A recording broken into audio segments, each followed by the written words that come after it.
So, Dr. Sparsa, thank you for joining. And for question number one, um, yeah, I would just ask you to share a little bit of the thoughts and logic or rationale behind asking your transportation department to look for and implement a unified system for school transportation. So I've been in Coachella now for 2 years and coming in at first as the assistant superintendent of educational services, working closely with our transportation team to make sure our students are receiving the services that they need. It was very, very difficult. It was extremely difficult. And I knew that I needed to restructure that department because we are a district with over 16,000 students and over 1,200 square miles.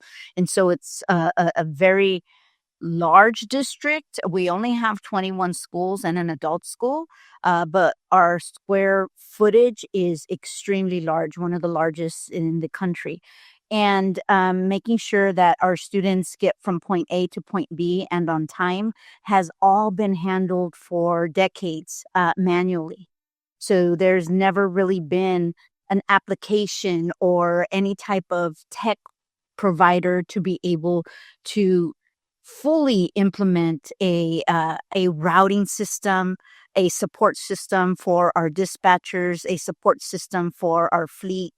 And so that's the reason why I took the challenge and made sure in the restructuring that we looked at companies, and Busology, of course, was the company that we chose because of the great features and the easy ways of us to be able to implement the technology. It's not difficult. And it is not, something that just one person or three people in the transportation department are going to lead. Everyone's being trained on it. And so that's the reason why I made sure that in the restructuring that we had a company that was going to be able to support our need because it's huge. Amazing, Dr. Sparta. Thank you for sharing that and providing a little bit of visibility as to your operation, but also rationale behind, doing and taking the challenge that you've taken upon yourself. Now, for question number two, Dr. Sparsa, something that caught my attention when we were recently there, and something you mentioned, and I was very, very pleased to hear that this is the way that you're thinking about this is, just how vocal you've been about being transparent about with stuff related to transportation, with school sites, with parents, with riders. At the school level, you spoke about, allowing them to have some sort of screen where they can see locations for their buses themselves. And at the parent level, we're launching solutions together that will allow parents and riders to have visibility on buses and ridership activity, when kids get on and off buses and so on. Um, However, in my experience, talking to different districts, that's not always the case. So a lot of times people are reluctant to share this type of visibility with the wider community, if that's if that's the way we should call it. So, do you mind sharing a little bit of ideas and thoughts on why that this is the logic will be behind you providing this level of visibility? So, for transparency reasons, and as a superintendent, you have to be transparent with the community. And we have had community members, parents come to board meetings and be very vocal about the fact that, they have had to wait sometimes at a bus stop for over an hour and they're not sure where their bus is. They're not sure what's going on.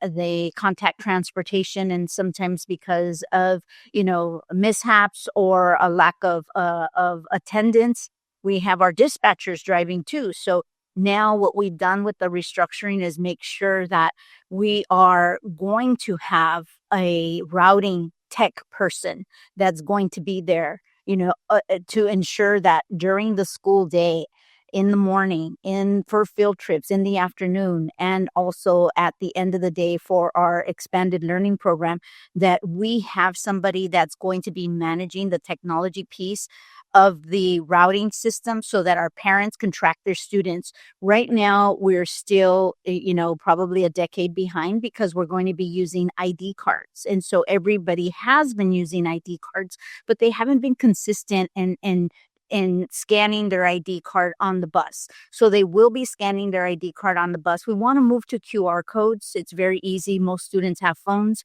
and they can just use their phone for their QR code, or our bus driver will be able to help them to scan their QR code. So we know exactly where that student's at.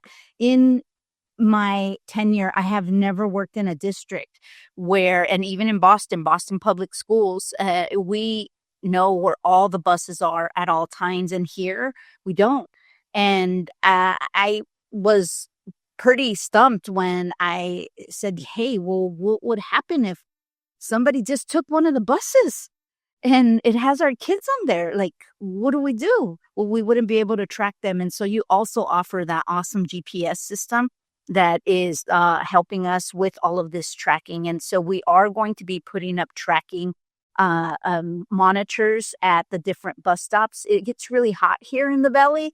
It gets all the way up to 120, 125. So we're working on making sure that we have something that is going to be durable and reliable for us to be able to have, so that students, when they're waiting for their bus to show up, they'll be able to see it, or they can see it on their phone. We're excited to have the opportunity to be part of that transformation.